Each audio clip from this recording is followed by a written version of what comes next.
প্রিয় শিক্ষার্থীরা, আমি তোমাদের সবাইকে স্বাগত জানাচ্ছি আজকের ক্লাসে। আজকে আমাদের আলোচনার বিষয় বাবল সর্ট অ্যালগরিদম, যেটা ওয়ান অফ দ্য সিম্পলেস্ট এবং ইজিয়েস্ট সর্টিং টেকনিক আমরা বলে থাকি প্রোগ্রামিং ল্যাঙ্গুয়েজের মধ্যে। এখন সর্টিং বলতে আমরা যেটা বুঝি সাজানো, তাই না? সর্ট করা মানে কি সাজানো। তো বাবল সর্ট অ্যালগরিদম যেটা করে থাকে যে তোমার হাতে অনেকগুলো ডেটা থাকবে, দ্যাট মিনস ডেটা সেট থাকবে। সেই ডেটা সেটের মধ্যে অনেকগুলো ধরো নিউমেরিক ভ্যালু আছে ধরে নাও, সেগুলো তোমার আনসর্টেড অবস্থায় আছে। তো তুমি এটাকে সর্টিং করবা। আমরা লাস্ট ক্লাসে বাইনারি সার্চ নিয়ে যখন কাজ করেছিলাম তখন বলছিলাম ডেটাগুলো সর্টেড অবস্থায় থাকতে হবে। তার আগের ক্লাসে আমরা কাজ করেছিলাম লিনিয়ার সার্চ নিয়ে, তখন বলেছিলাম আনসর্টেড থাকতে পারবে, সর্টেড হলো সমস্যা নেই, বাট মেইনলি এটা আনসর্টেড। তো এখন বাবল সর্ট যেটা বলতেছে, তোমার হাতে আনসর্টেড ডাটা দিয়ে দেওয়া হবে, বাট তুমি এটাকে সর্ট করবা। সর্ট করে তুমি অ্যাসেন্ডিং অর্ডারে সাজাবা। অ্যাসেন্ডিং মানে হচ্ছে ছোট থেকে বড়। এখন বলতে পারো স্যার বড় থেকে ছোট কি সাজানো যাবে না? অবশ্যই যাবে। মেইনলি আমরা বাবল সর্টে অ্যাসেন্ডিং অর্ডারে সাজিয়ে থাকি, বাট আমরা চাইলে এটাকে ডিসেন্ডিং অর্ডারও সাজাতে পারি।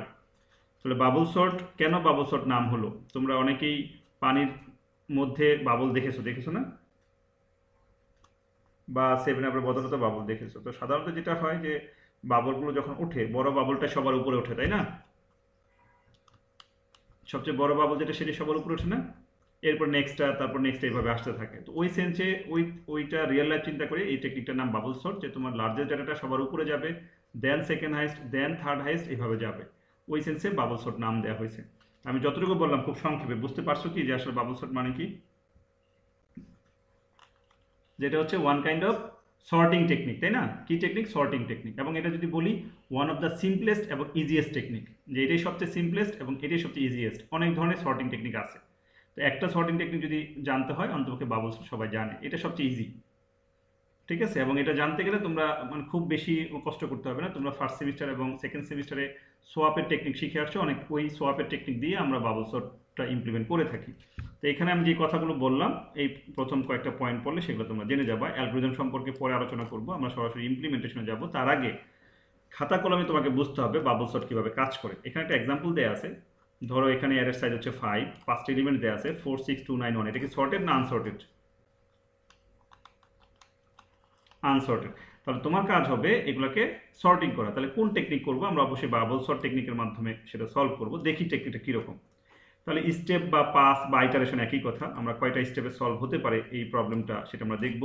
তো এটা আমরা স্টেপ বলি, কেউ পাস বলি, কেউ আইটারেশন বলি। ঠিক আছে? কতটা স্টেপে সলভ হয় এটা বিভিন্ন কম্পিটিশনে আসে, যে যেমন ধরো 5টা যদি ডেটা থাকে, বাবল সর্ট যদি তুমি ইমপ্লিমেন্ট করো, কতটা স্টেপে এটা সলভ হবে, বা কতটা পাসে সলভ হবে, বা কতটা আইটারেশনে সলভ হবে। সো এই ধরনের কোশ্চেন আসে, এই জন্য কিন্তু আমরা এইভাবে ভিজুয়াল ডায়াগ্রাম দিয়ে বুঝাবো। তো এখানে আমরা দেখাচ্ছি স্টেপ 1 বা পাস 1। তো ইউজুয়ালি আমরা যেটা করব, যে সাধারণত দুইটা ভেরিয়েবল প্রয়োজন পড়ে, একটা হচ্ছে আই আর একটা হচ্ছে জে। তুমি যে কোনো ভেরিয়েবল নিতে পারো, তার মিনস দুইটা লুপের প্রয়োজন পড়বে।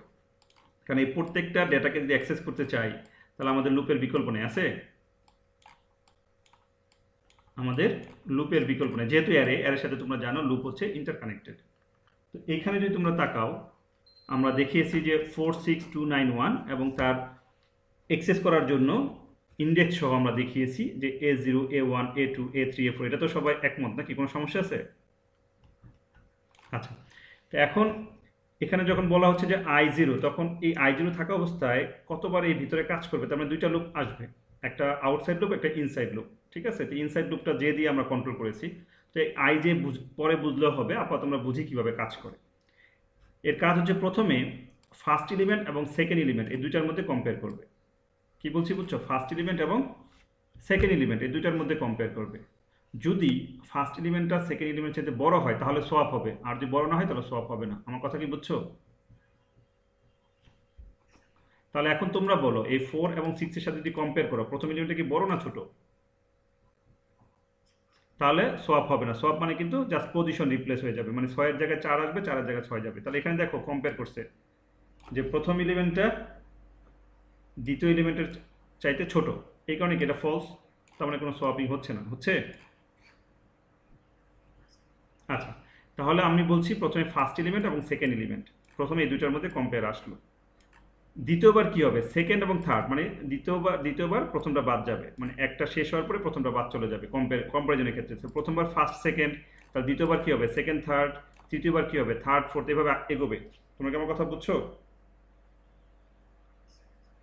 আচ্ছা, এখন দেখো, তাহলে আমরা এখন যদি 6 এবং 2 সাথে কম্পেয়ার করি, এখন দেখো তো কম্পারিজনের ক্ষেত্রে এই মানে প্রথম তো 6 তারপর 2, এটা তো 4 এখন আর নাই। তাহলে এটা যদি আমরা মনে করি যে এই দুইটার মধ্যে কম্পেয়ার হচ্ছে, আমি আবারও বলি যে দুইটার মধ্যে যখন কম্পেয়ার করবো প্রথমটা যদি দ্বিতীয়টার চাইতে বড় হয় তাহলে কি হবে, পজিশন চেঞ্জ হবে, মানে সোয়াপ হবে, নাহলে হবে না। তাহলে এখন তোমরা বলো চেঞ্জ হবে নাকি হবে না? ঠিক আছে, আচ্ছা। তাহলে দেখো কি হলো, যে এখানে কম্পেয়ার করলো 6 এবং 2 চাইতে বড়, তাহলে অবশ্যই ট্রু। ট্রু হলে কি হবে, সোয়াপিং হ্যাপেন্স, যে সোয়াপ হবে। তাহলে এখন এই পরের স্টেপে তাকিয়ে দেখো যে 4, এই 2 চলে আসছে এখানে, আর 6 চলে গেছে পরের স্টেপ, পরের ঘরে, তাই নাকি? তাহলে লেটেস্ট অ্যারে কিন্তু এখন এইটা, যে 4 2 6 9 1।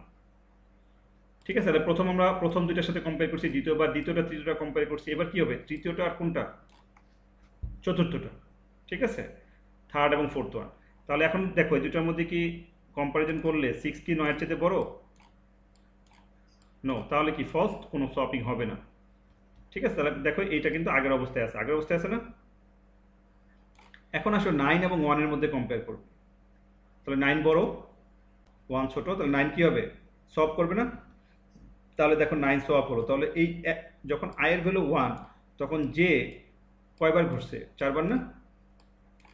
1 2 3 4, 4 বার ঘুরেই কিন্তু তোমার কি করছে, 9 কে মানে হাইয়েস্ট নাম্বারটাকে টপে নিয়ে গেছে, তাই না? লার্জেস্ট, তার মানে এখানে কি বলেছে, দ্য লার্জেস্ট এলিমেন্ট বাবলড আপ। তার মানে আমাদের যখন একটা আইটারেশন শেষ হয়, একটা আইটারেশন শেষ হওয়া মানে হচ্ছে একটা লার্জেস্ট ভ্যালু টপে চলে যাচ্ছে। তাহলে পরবর্তী কি এটা ডিল করার দরকার আছে? আমি তো মানে সবচেয়ে বড়টা তো লাস্টে চলে গেল, এখন বাকি থাকলো আনসর্টেড এই 4টা।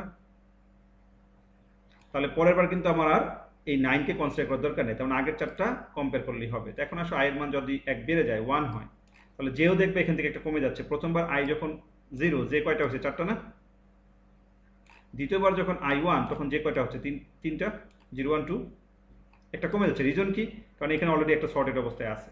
তাহলে এখন আসো এবার তুমি ভুলে যাও উপরেরটা, এখান থেকে চিন্তা করো আমাদের নতুন এর কি 4 2 6 1 9, এই যে 4 2 6 1 9। এখন এগেইন তুমি এখন 4 আর 2 এর মধ্যে কম্পেয়ার করো, তাহলে 4 কি বড় না? তাহলে কি সোয়াপ হবে, দেখো তো সোয়াপ হয়েছে কিনা, 2 4 6 1 9। এবার আসো 4 6 এর মধ্যে কম্পেয়ার করছে, 4 6 এর মধ্যে কম্পেয়ার করতে বড় না, বড়? তাহলে আনচেঞ্জড অবস্থায় আছে। এবার আসো 6 1, তাহলে 6 বড়, তাহলে 6 কি 6 1 এর মধ্যে সোয়াপিং হয়েছে। তাহলে আমরা তো আর 1 এই 6 আর 9 এর মধ্যে আর তো আমরা কম্পেয়ার করবো না, কারণ এই দুটো অলরেডি সর্টেড না। তাহলে এখানে যেটা লার্নিং, এক স্টেপ শেষ হওয়া মানে একটা সর্টেড হয়ে যায়, 2 স্টেপ শেষ হওয়া মানে কয়টা সর্ট হয়, 2টা। 3 স্টেপ হলে 3টা, 4 স্টেপ হলে 4টা, ব্যাপারটা এমন হচ্ছে না? আচ্ছা, তাহলে আসো এবার আমাদের নতুন এর হচ্ছে 2 4 1 6 9। তাহলে 2 4 1 6 9 কম্পেয়ার করো, 2 4 এর মধ্যে কম্পেয়ার করলে কোনো কিছু হচ্ছে না, সো আনচেঞ্জড অবস্থায় আমরা দ্বিতীয় স্টেপে, মানে এই জেড দ্বিতীয় স্টেপে যাচ্ছি। এখন আসো 4 1, 4 1 এর মধ্যে কি 4 বড় না? তাহলে 4 বড়, চলে আসলো। আমাকে আর কম্পারিজনের দরকার আছে, এবার কিন্তু 3টা আমার সর্টেড হয়ে গেল, তাই না? তাহলে সর্বশেষ আমার এই দুইটার মধ্যে কম্পেয়ার হবে। যখন দুইটার মধ্যে কম্পেয়ার হচ্ছে, আমার কি 2 বড়, তার মানে কি সোয়াপ হচ্ছে, তার মানে কি সবাই সোয়াপ হয়ে গেল না, মানে সবাই কি সর্টেড হয়ে গেল না? এখান থেকে বেশ কয়েকটা কি পয়েন্ট আছে যেটা বুঝতে হবে প্রোগ্রাম করতে গেলে। প্রথমত হচ্ছে আমার যদি 5টা এলিমেন্ট থাকে, ম্যাক্সিমাম স্টেপ হতে পারে কয়টা, 4টা। কয়টা হতে পারে? এখন এমন না যে সকল ক্ষেত্রে 4টা হবে, এমন হতে পারে এক স্টেপ শেষেই সব সর্টেড হয়ে গেছে। সাপোজ যদি এমন থাকতো যে আমার অ্যারেটা যদি এমন থাকতো, মনে করো 2 1 4 6 9, এটা ধরো আমার অ্যারে, তাহলে এক স্টেপ শেষেই তো কি হয়ে যেত, শর্ট হয়ে যেত না? ধরো আমার ডেটা সেট হচ্ছে এটা, তাহলে কি আমার একটা স্টেপ হলেই তো শেষ নাকি? যে সবসময় যে আমার 4টা স্টেপ হবে তা কিন্তু না। এখানে যেটা লার্নিং, যে আমাদের যদি অ্যারেতে 5টা এলিমেন্ট থাকে, তার চেয়ে একটা কম স্টেপ প্রয়োজন পড়ে। তাহলে 5টা তাহলে কয়টা, একটা, দুইটা, তিনটা, 4টা ম্যাক্সিমাম। কিন্তু এমন হতে পারে কখনো 3 স্টেপে শেষ হয়ে যেতে পারে, কখনো 2 স্টেপে শেষ হয়ে যেতে পারে, কখনো এক স্টেপও শেষ হয়ে যেতে পারে। তাহলে তোমাদের কাছে একটা কোশ্চেন, যদি এখানে 10টা এলিমেন্ট থাকতো, ম্যাক্সিমাম স্টেপ কয়টা হতে পারে?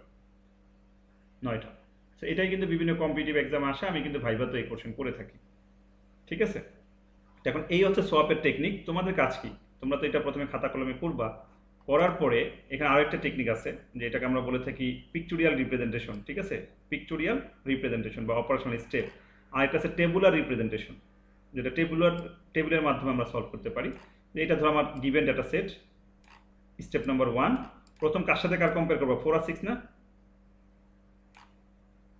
দেখো তো এখানে 4 আর 6 কম্পেয়ার করছে না, কোনো চেঞ্জ হবে?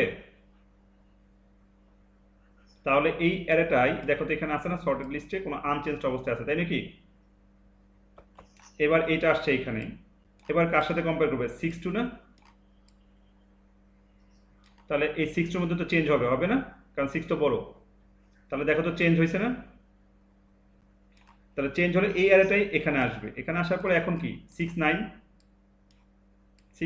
এটা কি আনচেঞ্জড, কোনো চেঞ্জ হয় না, তাহলে এটাই আমার এখানে আসলো।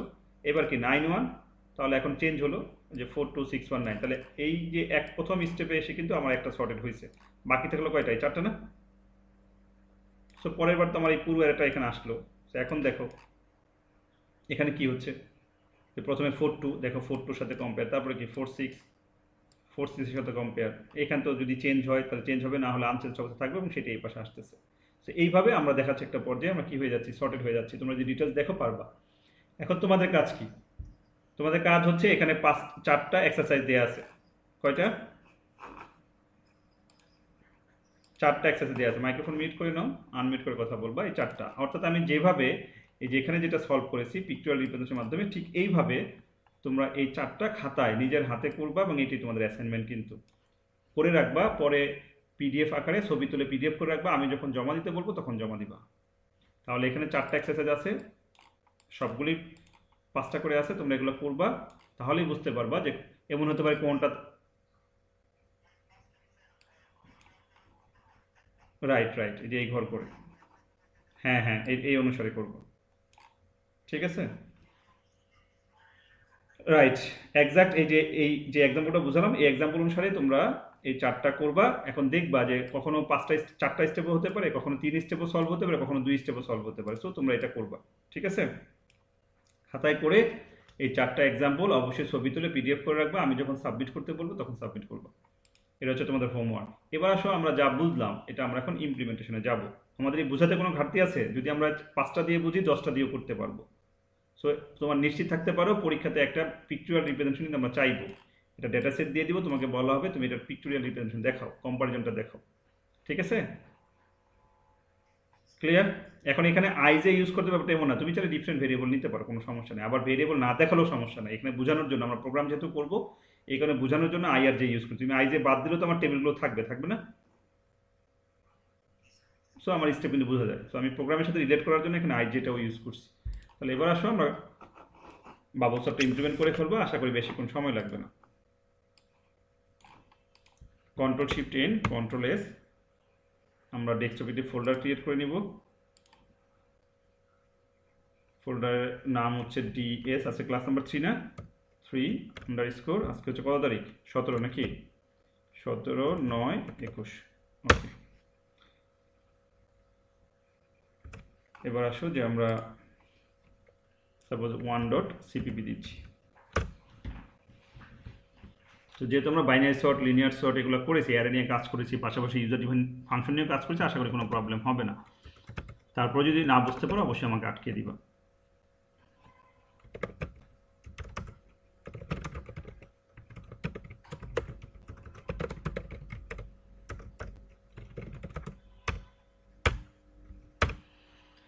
এখন আসো প্রথমে আমরা আমাদের তো একটা অ্যারে নিতেই হবে, তাই না? এখন অ্যারেতে তুমি বলতে পারো স্যার এলিমেন্ট তো 5টা না হয় 10টা হতে পারে, 10টা না হয় 20টা হতে পারে। তো আমরা এটার জন্য একটা অন্য ফরম্যাটে চাইলে এটা কীভাবে হবে, প্রথমে আমরা সাইজটা চিন্তা করতে পারি। ধরো আমি লিখলাম যে ইন্টিজার এন, অর্থাৎ এন দিয়ে আমরা বোঝাবো অ্যারের সাইজ, যে আমি অ্যারের সাইজ কত রাখবো প্রথমেই বলবো। যদি এন এর ভ্যালু 5 হয় তাহলে 5টা এলিমেন্টস আমি ইনসার্ট করবো, যদি 10 হয় তাহলে 10টা এলিমেন্টস ইনসার্ট করবো। আসো আমরা দেখি। আমি প্রথমে সি আউট দিচ্ছি, এখানে বললাম যে এন্টার অ্যারে সাইজ। রেহমান তুমি হ্যান্ড রেজ করছো, আমি শুনবো তোমার কথা, হ্যাঁ? তাহলে সি ইন দিচ্ছি, সাপোজ এন। এখন যদি আমি ইন্টিজার অ্যারের ভেতরে এখানে এন দিই, দেখো তো এই 3 লাইন বুঝতে কার কোনো সমস্যা আছে কিনা? এটার মানে কি বুঝলা বলো তো একটু শুনি।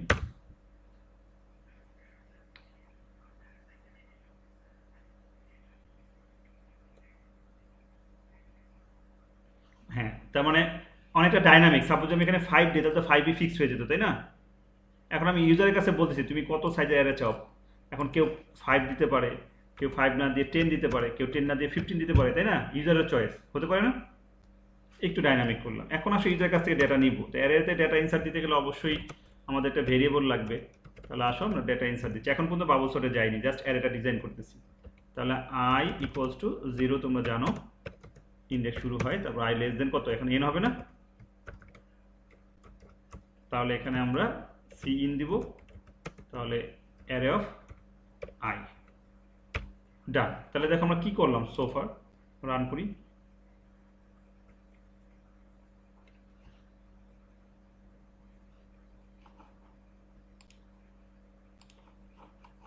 ওকে, তাহলে এন্টার অ্যারে সাইজ সাপোজ আমি দিলাম 5, তাহলে 5 দিলে কয়টা ইনপুট নিয়ে যাবো? 5টা। সাপোজ ধরো আমি 1 2 3 4 5 5টা নিলাম। এই যে নিতে পারছি না 5টা? কেউ যদি 10টা বলে তার 10টা নিতে পারবে, কেউ যদি 7টা বলে 7টা নিতে পারবে। ব্যাপারটা কি বুঝছো না বুঝো নাই? ওকে, তাহলে এখন আসো আমরা চাইলে এখানে একটা মেসেজ দিতে পারি যে সি আউট, জাস্ট একটু মিনিংফুল করার জন্য, যে ধরো এন্টার, এখানে বললাম যে এন এর ভ্যালু যেটা দিবা সেটা দেখাক, তারপরে বলো অ্যারে এলিমেন্টস, এটা নিচেই দেখায় স্ল্যাশ এন দিয়ে দিই। আর এখানে দেখি রান করে কি দেখালাম, দেখো বুঝো কিনা। অ্যারে সাইজ বললাম 5। ওকে, একটু আগে যে এক্সাম্পলটা আমরা দিলাম, যেটা বুঝালাম আমরা পিকচুয়াল রিপ্রেজেন্টেশন, সেই যে ডেটা সেটগুলো সেটা আমরা ইনপুট দিব। এখানে কি বলছি, এন্টার 5 অ্যারে এলিমেন্টস। এই 5টা পেলে কোত্থেকে? এখানে আমরা এন প্রিন্ট দিছি না, এই যে। বুঝতে পারছো নাকি পারো না? আচ্ছা, তাহলে আমরা এখানে দেখালাম এন্টার 5 অ্যারে এলিমেন্টস। তাহলে এখন তুমি এখানে লিখো, অসুবিধা তো নাই। আমাদের যেটা ছিল মেবি কত কত ছিল, 4 6 2 9 1, তাহলে দিতে পারলাম। তার মানে এখন যদি কেউ বলে 5 না স্যার আমি 50টা দিব, কোনো সমস্যা আছে? তাহলে তোমরা লিনিয়ার সার্চ বাইনারি সার্চ যখন করছো, তোমরা চাইলে ওই অ্যারেটা এখানে তোমরা সরাসরি গিভেন দিয়ে দিছিলাম, তাই না? এই যে ইকুয়াল টু দিয়ে তোমরা চাইলে এইভাবে ডিজাইন করতে পারো, আরও ডাইনামিক হবে। ওকে, এখন আসলে আমরা বাবল সর্ট করব। তো বাবল সর্ট করার জন্য আমরা একটা ফাংশন বানাতে পারি, ফাংশন ছাড়াও কাজ করতে পারবো। আমরা তো এখন যেহেতু সব ফাংশন নিয়ে কাজ করি, এই জন্য আমরা বানাচ্ছি। তাহলে অ্যারে যাবে, পাশাপাশি কি যাবে, সাইজ যাবে নাকি? দুইটা জিনিস লাগবে না, অ্যারে আর সাইজ। তাহলে আমরা এখন এখানে বাবল সর্টটা ডিজাইন করি, ভয়েড বাবল সর্ট। তাহলে এখানে আমরা ইন্টিজার অ্যারে আর হচ্ছে ইন্টিজার সাইজ, দুইটা জিনিস নিয়ে নিলাম, সেমিকোলন। সেটা ফাংশন ডিক্লারেশন তোমরা সবাই বুঝো, কন্ট্রোল সি, আমরা নিচে এসে ফাংশন ডেফিনেশন দিব। ওকে ডান। তো আমরা এখানে ডেফিনেশন লিখবো। এখন আসলে যে আমরা সর্টেড হওয়ার পরে তো আমরা কি চাইবো, রেজাল্ট প্রিন্ট দিতে চাইবো না? তাহলে আমরা এই নিচে এসে প্রিন্ট দিই, ফাংশন না বানালাম। এখানে যদি দেই যে ডিসপ্লে অথবা আফটার সর্টিং নাকি, এখানে যদি বলি যে আফটার সর্টিং, ঠিক আছে? বা অ্যারে এলিমেন্টস আফটার সর্টিং, ওটা বললে মানে ভালো হবে নাকি, অ্যারে এলিমেন্টস আফটার সর্টিং। তাহলে এখানে সি না হয়ে কি দিব, সি আউট, আর এই সিম্বলটা চেঞ্জ হয়ে যাবে। আর এখানে আমরা যদি পাশাপাশি প্রিন্ট দিতে চাই স্ল্যাশ টি দিব। আমরা একটু বাবল সর্টটা অফ রাখি, দেখি আমরা মানে এখানে কি দেখায়, তাই না? যে অ্যারেটা ইনপুট দিব সেটা এখানে দেখায় কিনা, তাই না? এটা তো আউটপুট নাকি, একটু দেখি যে আমরা যে ফরম্যাটে চাই সেটা দেখায় কিনা। এখানে একটা মিসিং আছে, কোটেশন দেইনি, রান করি। তাহলে অ্যারে সাইজ ধরো 5 দিলাম, এরপর ধরো 1 2 3 8, তারপর হচ্ছে 4 দিলাম। তাহলে আমার যে 1 2 3 8 4 হুবহু সেটাই দেখাচ্ছে না? সর্টেড তো আর হয় নাই, হয়েছে? কোনো সর্টিং হয় নাই। তা আমাদের কাজ কি, সর্টেড করে এখানে সেটা দেখানো, এটাই তো আমাদের কাজ। তাহলে আমাদের এই প্রথম যতটুকু কোড লিখছে এটা তো সবাই বুঝছো, এবং পরে যতটুকু কোড লিখছে এটা তো সবাই বুঝছো। মাঝখানে ইউজার ফাংশন আমরা কল করব এবং সেই কাজটা এখানে হবে। এখন হচ্ছে এখানে সর্টিং এর কাজটা হবে, ব্যাপারটা এমন না? তাহলে আমাদের প্রথম লুপ চলবে, আমরা চাইলে ভেরিয়েবল উপরে নিতে পারি ইন্টিজার আই আর হচ্ছে জে। সো আমরা যেভাবে পিকচুয়াল রিপ্রেজেন্টেশন বুঝিয়েছিলাম সেইভাবে যদি লিখি, প্রথমে I equals to 0, I less than n-1, I plus plus. বলো তো কেন n-1 দিলাম? এখানে দেখো তো, এলিমেন্ট যতটা হ্যাঁ, এলিমেন্ট যত তার সাথে এক কম না স্টেপ, তাহলে যদি আমার এটা যদি এন হয় তাহলে ম্যাক্সিমাম এলিমেন্ট কয়টা হতে পারে, ম্যাক্সিমাম স্টেপ কয়টা হতে পারে, n-1। সো আমার তো এমনভাবে ডিজাইন করতে হবে যাতে যে কোনো ডেটা সেট নিয়ে কাজ করলে কাজ করে। তাহলে এটা হচ্ছে আউটসাইড লুপ। ওকে, এবার আসো ইনসাইড লুপ কি হবে। For j equals to 0, j less than n-1 থাকবে, সাথে আরেকটা জিনিস আসবে -i। কেন আসবে আমি বুঝাচ্ছি, j প্লাস প্লাস। আচ্ছা, প্রথমে দেখো তো এখানে j কয়টা আছে, 4টা না, 4টা। তাহলে ডেফিনেটলি তো এটা n-1, তাই না? এখানে যদি 5টা থাকে তাহলে j এর প্রথমবার কয়টা হচ্ছে, এক কম না? তাহলে সেই হিসাবে আমরা এখানে n-1 তো লিখতেই পারি, তাই না? কথা হচ্ছে -i কেন হলো, এখন প্রথমবার i এর মান কত, 0 না? তাহলে i এর মান যদি 0 হয় তাহলে এখানে আলটিমেটলি কত পাচ্ছি, 4 পাচ্ছি না? n যদি 5 হয়, n যদি 5 হয় তাহলে আমরা এখানেও 4 পাচ্ছি, এখানেও 4 পাচ্ছি, কোনো সমস্যা নেই তো? আচ্ছা, দ্বিতীয়বার দ্বিতীয় স্টেপে যখন যাবে এই অ্যারের নাম্বার অফ এলিমেন্ট আর চেঞ্জ নাই, চেঞ্জ আছে, আমার পুরো এলিমেন্টগুলো তো নিতে হচ্ছে, সব নিতে হচ্ছে না? মানে প্রথমবারও 5টা ছিল, দ্বিতীয়বারও 5টা আছে, কিন্তু আমি ভিতরে সর্ট করার সময় মানে সলভ করার সময় একটা কম করবো, ব্যাপারটা এমন না? চেক করার সময় কিন্তু আমার প্রথম স্টেপে যতগুলো অ্যারে এলিমেন্ট ছিল 5টা ছিল, এখানেও ততগুলোই আছে, তাই নাকি? তাহলে এখানে যে লুপটা ঘুরবে i এর জন্য, সেটা তো আমার কি হবে, আমার পুরোটার জন্য চিন্তা করতে হবে না, n-1 এর জন্য যদি আমরা স্টেপে এখানে বললাম যে n-1। এখন আসলে j এর ক্ষেত্রে কি দাঁড়াচ্ছে, এখানে j ছিল কয়টা, এখানে কয়টা হয়েছে, 3টা। তাহলে 3টার ক্যালকুলেশন তুমি কিভাবে করবা, এখানে আমরা যেটা করেছি দেখো, যে এখানে i যখন 1 তাহলে এখানে 1 বসাও, তাহলে n-1 মানে কত, 4 না? তাহলে 4 - 1 মানে কত? তাহলে i এর মান যখন 1 তখন j এর মান কত, 0 1 2 না, মানে 3টা তো, 3টা না? এখন যদি i এর মান 2 হয় তাহলে j এর মান কয়টা হবে, 2টা। তাহলে দেখো তো এখানে সেটা হয় কিনা। n-1 আমি এখানে বলেই নেই যে এখানে ধরে নাও n ইকুয়ালস টু কত, 5, ঠিক আছে? তাহলে n-1 মানে কত দাঁড়াচ্ছে, n-1 মানে দাঁড়াচ্ছে কত, 4। তাহলে এখানে আলটিমেটলি পাচ্ছি কত, 4 না? তাহলে যখন i এর মান 0 তখন আমরা এখানে 4 পাচ্ছি, যখন i এর মান 1 তখন এখানে কত পাচ্ছি, 4 - 1 3 পাচ্ছি, যখন i এর মান 2 তো i এর মান 2 হলে কত পাচ্ছি, 2 পাচ্ছি না? i এর মান 2 হলে j এর মান 2, এখানে তাই আসছে না, 2 মানে তো 0 1, তাই না? এবার i এর মান যখন 3 তখন j এর মান কয়টা, একটা হবে না? তাহলে দেখো i এর মান যদি 3 বসাও তাহলে এখানে তো এটার মান ছিল 4, 4 - 1 মানে কত, 4 - 3 মানে কত, 1 না? তাহলে সেটাই কাজ করতেছে না? এখন আসলে মেইনলি সোয়াপের কাজ বলতে কি বুঝি, সোয়াপের জন্য আমাদের কি লাগে, এটা টেম্প ভেরিয়েবল লাগে না? আচ্ছা, তার আগে আমাদের কম্পেয়ার তো করতে হবে, আমাদের কম্পেয়ার করার কিভাবে করতে হবে, ইফ আমাদের প্রথম এলিমেন্ট a অফ j, এই প্রথম এলিমেন্টটা যদি দ্বিতীয় এলিমেন্টের চাইতে বড় হয় তাহলে কি j প্লাস 1 না? দেখো বুঝলা কিনা,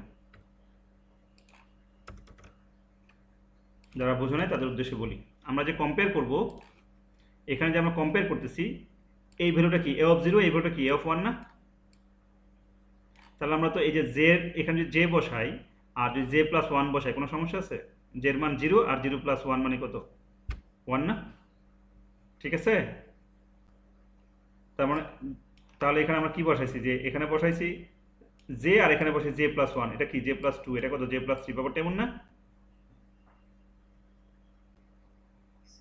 তাহলে এখানে আমরা কি বসাইছি, যে এর মান a j আর a j প্লাস 1, তার মানে বোঝানো হচ্ছে প্রথম এলিমেন্ট আর দ্বিতীয় এলিমেন্টের সাথে কম্পেয়ার করতেছে, কম্পেয়ার করে যদি প্রথম এলিমেন্টটা বড় হয় তাহলে চেঞ্জ হবে, নাহলে হবে না, ব্যাপারটা এমন না? যদি এটা সত্যি হয় তাহলে চেঞ্জ হবে, নাহলে হবে না।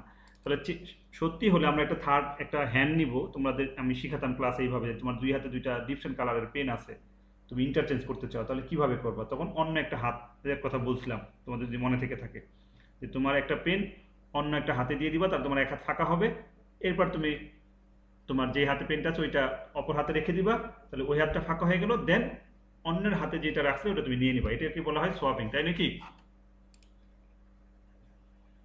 তাহলে এখানে আমরা টেম্প মানে টেম্পোরারি আমি একটা ভেরিয়েবল নিলাম, এর মধ্যে আমি রেখে দিলাম a অফ j, যে আমি ধরে নিছি যে এটা বড়, যদি বড় হয় তাহলে এটাকে প্রথমে কি করলাম, এটা টেম্পোরারি ভেরিয়েবলের মধ্যে রেখে দিলাম। এখন আমরা কি করব, যে এ অফ জে প্লাস ওয়ান এই ঘরে যে ছিল সেই ঘরে আমি বসিয়ে দিব কি এ অফ জে, মানে বড়টাকে আমি কি করব, এই বড়টাকে পরের ঘরে বসাই দিব না। এখানে দেখো, ভালো করে দেখো, যখন এই 6 কম্পেয়ার করছো তাহলে 6 কি বড় না, তাহলে বড়টাকে কি সামনের ঘরে দিয়ে দিছো না, এই যে সামনের ঘরে দিয়ে দিছো না, তাহলে সামনের ঘরটা তো এক বেশি, এই ঘরে তো এক কম, তাহলে এখানে কি করা হয়েছে, এই যে সামনের ঘর দ্যাট মিনস জে প্লাস ওয়ানে আমি কি করছি, যেটাকে বসিয়ে দিয়েছি, তাই না। তাহলে এখন কথা হচ্ছে জে প্লাস ওয়ানে তাহলে ভ্যালুটা গেল কোথায়, সরি মানে জে প্লাস ওয়ানে আমার এ যে বসে পড়লো, তাই না। তাহলে জে প্লাস ওয়ানে কে যাবে তোমরা বলো, সরি এ যেতে কে যাবে, মানে এ যেতে কে যাবে, এ যাবে না, ট্যাম যাবে না, ট্যাম জে প্লাস ওয়ান যাবে কিন্তু আমার ট্যাম যাবে না এ যেতে। তাহলে দেখ এখানে কি হলো, আলটিমেটলি আমরা যেটা করলাম ট্যাম্পের মধ্যে প্রথমে রাখছিলাম কাকে, এ অফ জে কে, এবার এ অফ জে প্লাস ওয়ানে কি করলাম, এ অফ জে কে আমি দিয়ে দিলাম, তাহলে A of J plus one data পেয়ে গেল, তাই নাকি। এ অফ, তাহলে এ যে খালি হয়ে গেল না, তাহলে কি হবে, সরি এখানে আমরা এখানে একটু ভুল করেছি মনে হয়, আমাদের একটু ভুল হয়েছে না এখানে, আমরা এ জের ঘরে দিয়ে দিব কোনটা, জে প্লাস ওয়ানটা, তাই নাকি, আমাদের ভুল হয়েছে না। যে আমরা ধরে নিচ্ছি এটা বড়, যদি বড় হয় তখন আমরা কি করব, এটাকে আমরা ট্যাম্পে রেখে দেবো, রেখে দিছি, তাহলে ট্যাম্পে রাখার পর এখন এই ঘরটাতে কি ছোটটা নিয়ে আসবো না, তাহলে এই ঘরটাতে কোনটা নিয়ে আসলাম, জে প্লাস ওয়ানটা, আর জে প্লাস ওয়ানে কী করবো, বড়টা নিয়ে যাবো না, তাহলে ট্যাম্পটা নিয়ে গেলাম। এবার ক্লিয়ার। ধরো আমরা এখন যদি এভাবে বুঝাই, যে ধরো ছিল হচ্ছে আমাদের 4 নাই, ধরো 6 আর হচ্ছে গ্রেটার দেন ধরো 4, যদি এরকম হয় তার মানে কি সলভ হবে, তাহলে সলভ হবে, তাহলে আমরা কি করলাম, ট্যাম্পের মধ্যে কাকে রাখলাম, তাহলে এখানে আমরা রাখলাম হচ্ছে 6কে। এবার আমরা এখন এ অফ জে, তাই না, এ অফ জে মানে কোনটা, যেখানে 6 ছিল সেই ঘরটাতে আমি রেখে দিচ্ছি কত, জে প্লাস ওয়ান, এটা জে প্লাস ওয়ান মানে কত 4 না, তাহলে এখানে আসলো 4, তাহলে 4টা গেল কার কাছে, এ অফ জে এর কাছে, তাই তো। আর ট্যাম্পের মধ্যে রাখছিলাম কত 6কে, তাহলে এখন এ জে প্লাস ওয়ানে কি গেল 6 চলে গেল না, তাহলে আমাদের এখানে 6টা ছিল কার কাছে, এ অফ জে এর কাছে, কিন্তু এখন 6টা গেল কার কাছে, জে প্লাস ওয়ানের কাছে, তার মানে কি সোয়াপ হয়েছে না, এখানে সোয়াপ কিন্তু হয়েছে। আমাদের কাজ শেষ, আশা করা যায় প্রোগ্রাম হয়ে গেছে, ঠিক আছে। এখন আমরা যদি এই বাবল সর্ট মাঝখানে আছে, এখন যদি আমরা এটা চালাই আশা করি আমাদের রেজাল্ট ঠিক দিবে, দেখি কি দেখায়। অ্যারে সাইজ 5, আমরা যে এক্সাম্পল নিয়ে কাজ করছি সেটা যদি ইনপুট দেই 4 6, তারপর কত, থ্যাংক ইউ 2 9 1, আমরা দেখবো এখন এটা হয় কিনা, আসছে না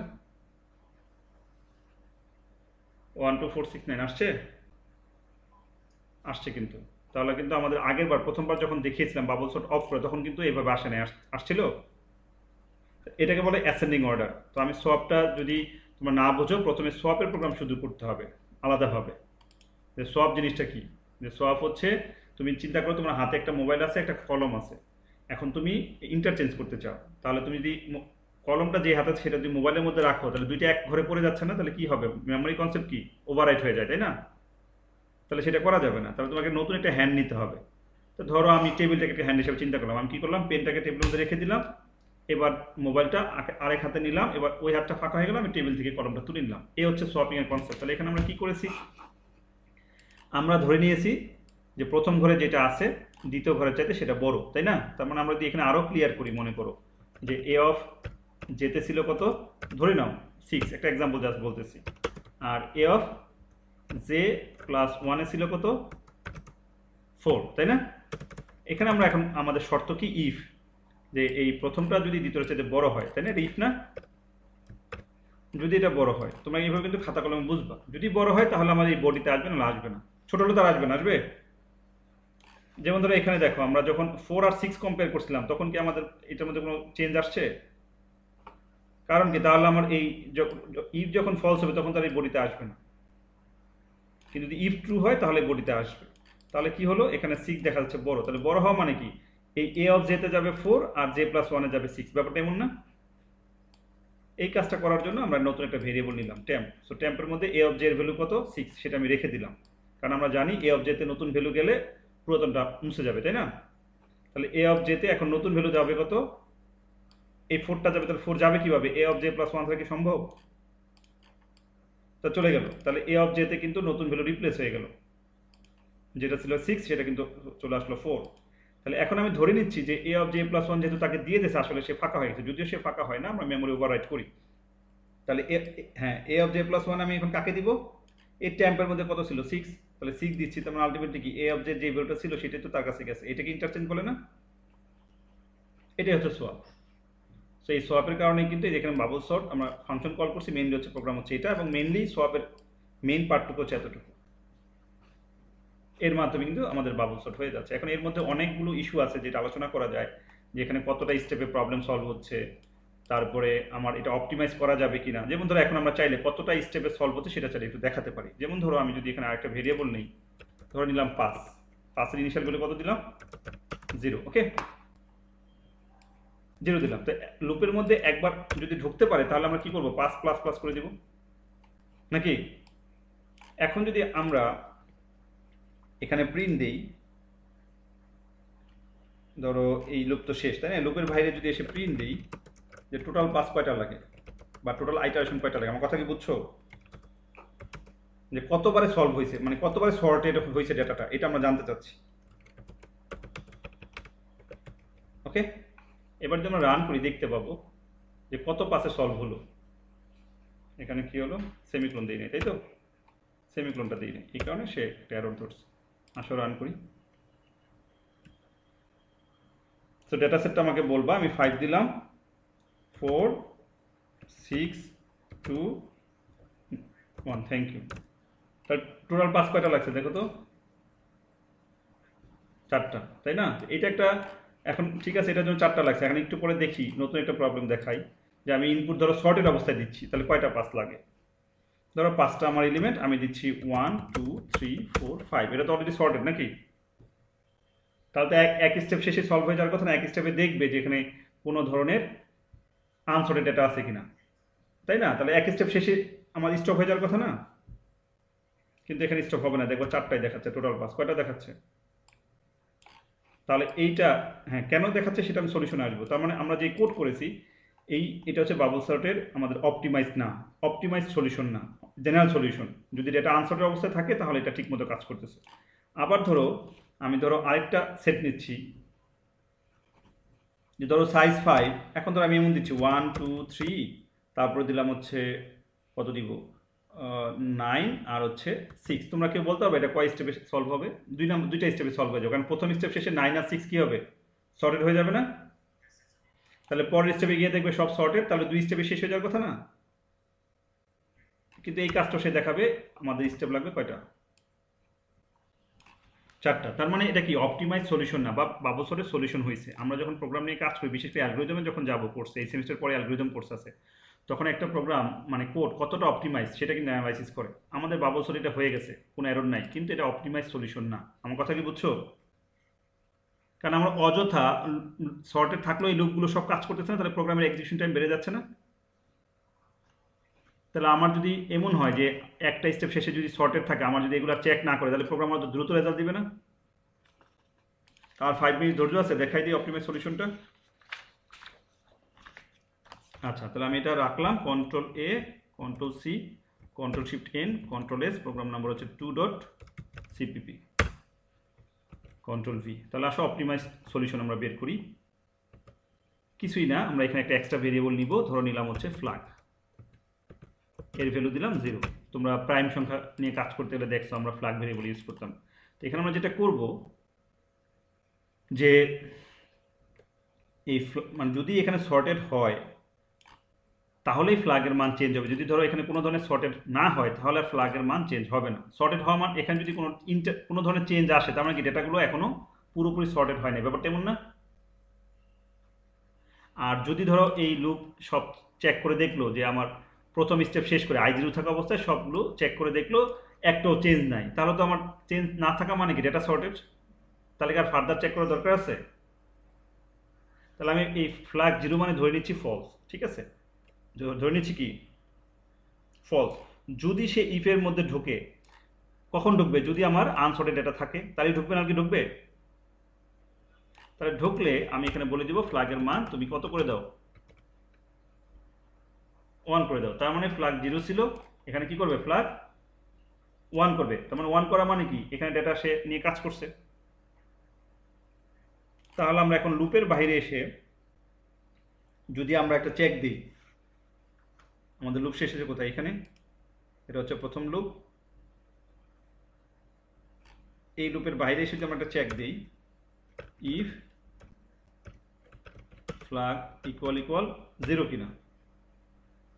0 থাকলে কি চেঞ্জ হয়েছে না হয় নাই? হয় নাই। তার মানে কি আমাকে আর ফার্দার চেক করার দরকার আছে? তাহলে আমরা দেখবো যে এই একবার শেষ করে যদি ফ্ল্যাগের মান চেঞ্জ না হয়, তার মানে কি আমার ডেটাগুলো সর্টেড আছে, তাহলে আর তোমার চেক করার দরকার। আমি কি বলতেছি? তুমি ব্রেক করে দাও, তোমার আর চেক করার দরকার নাই। ফ্ল্যাগের মান যদি 0 থাকে, এই মধ্যে যদি আসতে না পারা মানে ডেটা সর্টেড আছে, তাহলে তুমি এখানে ব্রেক করে দাও। ব্রেক করা মানে কি আর ফার্দার কোনো সে চেক করবে না? করবে? এবার আসো দেখি আমরা পাসের ভ্যালু চেঞ্জ হয় কিনা। তাহলে অ্যারে সাইজ 5, আমি সর্টেড ডাটা দিচ্ছি। এবার টোটাল পাস কয়টা হয়েছে? একটা না। কারণ কি তোমার তো প্রথম স্টেপ তো করতেই হবে, তাই না? প্রথম স্টেপ চেক করতে হবে না? তুমি তো জানো না সর্টেড না আনসর্টেড। তাহলে প্রথম দুইটার মধ্যে কম্পেয়ার করলা, তারপর দুইটার মধ্যে কম্পেয়ার করলা, তারপর দুইটার মধ্যে কম্পেয়ার করলা, তারপর দুইটার মধ্যে কম্পেয়ার। তাহলে কোনো ধরনের চেঞ্জ নাই। তাহলে যদি চেঞ্জ না থাকে, তুমি কি আর দ্বিতীয়বার যাওয়ার দরকার আছে? তাহলে আমার আগের প্রোগ্রামটা কি করছে? সে চেঞ্জ থাক বা না থাক, এই সবগুলো স্টেপ সে করছে, তাই না? সবগুলো স্টেপ করছে। কিন্তু এখনকার প্রোগ্রাম কি করলো? যখন কোনো চেঞ্জ নাই, সে পরের স্টেপে আর যাচ্ছে না। সে পরের স্টেপে কিন্তু আর যাচ্ছে না। তার মানে কি এটা হচ্ছে অপটিমাইজ সলিউশন, অনেক দ্রুত রেজাল্ট দিবে। এবার আসো আমরা যদি আরেকটা এক্সাম্পল রান করি, আমরা প্রোগ্রাম শেষ, আমরা আরেকটা ডাটা চেক করে দেখি। রান করলাম। এখন আসো আমি সাইজ 5 দিচ্ছি। এবার আসো 1 2 3, একটু আগে যেটা দিয়েছিলাম যে 6 আর হচ্ছে 9। তাহলে এখানে তো প্রথম স্টেপে শুধু এই দুটো ইন্টারচেঞ্জ হবে, তাই না? আর দ্বিতীয়বার এটা যখন ইন্টারচেঞ্জ হলো, দ্বিতীয়বার সে চেক করে দেখবে যে আর সর্টেড আছে কিনা, তাই না? আনসর্টেড আছে কিনা। তাহলে দুইটা স্টেপ সলভ হয়ে যাওয়ার কথা। দেখি কয়টা আসে।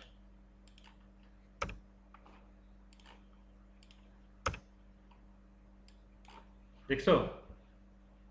এক স্টেপ শেষে সলভ হয়ে গেছে না? একটা স্টেপ শেষে কিন্তু সলভ হয়ে গেছে।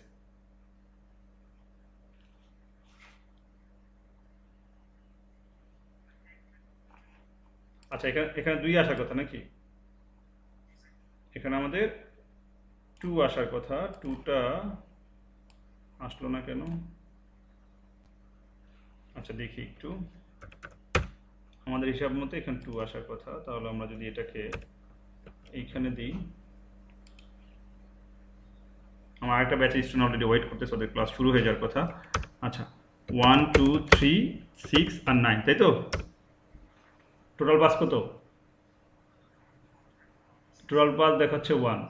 তার মানে আমাদের 6 9 চেঞ্জ হওয়ার পরে আমার 1 2 3 6 9 এক স্টেপ শেষে দ্বিতীয় স্টেপে আর যাচ্ছে না। যখন সর্টেড হয়ে যাচ্ছে ওখানে স্টপ হয়ে যাচ্ছে। ব্যাপারটা এমন হচ্ছে না? আচ্ছা আমরা আরেকটা দেখি চেক করে। 5 1 2, এখানে দিলাম ধরো হচ্ছে 6, তারপরে দিলাম 3, তারপরে দিলাম 9। এটাতে কিন্তু আবার পাস কয়টা লাগতেছে? 4টা। তার মানে চেঞ্জ হচ্ছে, তাই না? যে 1 2 3 6 9 এগুলো করলে বোঝা যাবে খাতা কলমে যে আসলে এটা কিনা। তো এখন ওখানে 2টা হলো না কেন সেটা একটা ইস্যু। আমরা একটা কাজ করতে পারি, এইখানে যে ফ্ল্যাগ 0 দিয়ে দিচ্ছি না প্রথমে, পরবর্তীতে তো আমার এই যে যখন লুপের ভিতরে চলে যাচ্ছে 5 প্লাস প্লাস হয়ে, এটা তো লুপের বাইরে, তাই না? তাহলে আমরা একটা কাজ করতে পারি, এইটাকে আমরা, না সেটা তো না, অবশ্যই ফ্ল্যাগ তো ওখানে ঠিকই আছে। আচ্ছা ফ্ল্যাগ 0টা আমরা ভিতরে দিয়েছি, এখানে দিলে কি কোনো চেঞ্জ আসবে? দেখি একটু, এবার রান করে দেখি। ওইটা একটা ইস্যু হতে পারে। হ্যাঁ 5 দিচ্ছি।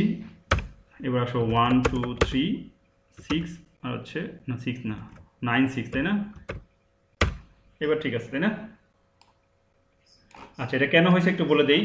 আমরা এই ফ্ল্যাগটা রাখছিলাম কোথায়? বাইরে না? তো এই ফ্ল্যাগটা বাইরে রাখার কারণে সে তো মানে সবসময় জিরো থেকে শুরু করতেছিল। মানে লুপের ভিতরে তো কতবার ফ্ল্যাগ করবে সেটা আমাদের দেখার বিষয়, কারণ হচ্ছে আমার এই যে প্রথম যখন আমরা ফর লুপে থাকবো, ইনার লুপে থাকবো, তখন আমার ফ্ল্যাগটা জিরো, তাই না? এখন সরি, এটা হচ্ছে আউটসাইড লুপ। যখন ইনার লুপে গিয়ে চেঞ্জ হবে তখনই তো আমার ফ্ল্যাগের মান চেঞ্জ করবে, নাহলে কি করবে? ঠিক আছে, এই সেন্সে যেহেতু এটা বাইরে ছিল কারণ এটা একটা আসতেছিল না। এখন কি বুঝছো? তাহলে এখন আগের প্রোগ্রামটা কিন্তু আমার বাবল সর্টের টেকনিক সবাই তোমাদের শিখালে এটাই শিখাবে। আমি কিন্তু অপটিমাম সলিউশনটাও বলে দিলাম কেন এটা অপটিমাম, কারণ তুমি এখন নিজের অ্যানালাইসিস করে দেখতে পারবা। যদি আমি তোমাদের বলি পরীক্ষাতে ধরো সাপোজ দিয়ে দিলাম যে তোমরা বাবল সর্টের মাধ্যমে পিকচুরাল রিপ্রেজেন্টেশন দেখাও, যে ডেটা সেট হচ্ছে 1 2 3 4 5, তাহলে তোমরা এটা দিলে কি করবা? আমরা প্রথম প্রোগ্রাম যেভাবে করেছিলাম এটা, তাতে যেটা তোমাদের পিকচুরাল রিপ্রেজেন্টেশন দাঁড়াবে সেটা হচ্ছে এই তোমরা কিন্তু এই 4টা স্টেপে দেখাবা, তাই না? সব স্টেপে দেখাতে বাধ্য তুমি, কারণ হচ্ছে প্রত্যেকবার কম্পেয়ার করতে হবে না।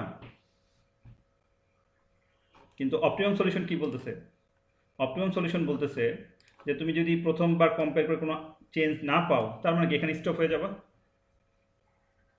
তাহলে কি আমার সময় বাঁচবে না? আমার কি আর বলার দরকার আছে একটা শর্টের ডাটার উপরে কি আমি বারবার কেন অপারেশন চালাবো? তো এই অপারেশনটা স্টপ করার জন্য কিন্তু আমরা অপটিমাম সলিউশনে আসলাম। তো আমি আজকে আর এই বিষয়ে ফার্দার কথা বলতে চাচ্ছি না। লেকচার শিটটা তোমরা একটু দেখবা, এটা দেখার পরে এটা জাস্ট বোঝার চেষ্টা করবা। এখানে সব ব্যাখ্যা দেওয়া আছে, এটা হোমওয়ার্ক থাকলো। এখানে প্রোগ্রামের কোড দেওয়া আছে, অ্যাসেন্ডিং অর্ডার, তারপরে আমাদের অপটিমাম বাবল সর্ট অ্যালগরিদম কী হবে, এই যেখানে একটা ফ্ল্যাগ ভেরিয়েবল ইউজ হয়েছে, তার প্রোগ্রামের সলিউশন এখানে দেওয়া আছে। আমি যেটা ক্লাসে এখানে কিছুটা বোঝানোর চেষ্টা করলাম, ঠিক আছে? এখানে সেটা দেওয়া আছে, তোমাদের এখানে হয়তো ভুল আছে, হ্যাঁ? তো বাকি পার্ট আমরা প্রয়োজনে আরেকদিন রিভিউ করে দিব। তোমার প্রোগ্রামটা করো, রেকর্ডটা দেখো ভালো করে। আশা করি কোনো ধরনের প্রবলেম হবে না যদি ভালো করে শুরুর থেকে আমার কথাগুলো শুনে থাকো, ঠিক আছে? ঠিক আছে, তা আজকের ক্লাসটা এই পর্যন্ত। সবাই ভালো থাকবে। চ্যাট অপশনে যদি কেউ আইডি লিখে না থাকো লিখে দাও, হ্যাঁ? Thank you so much.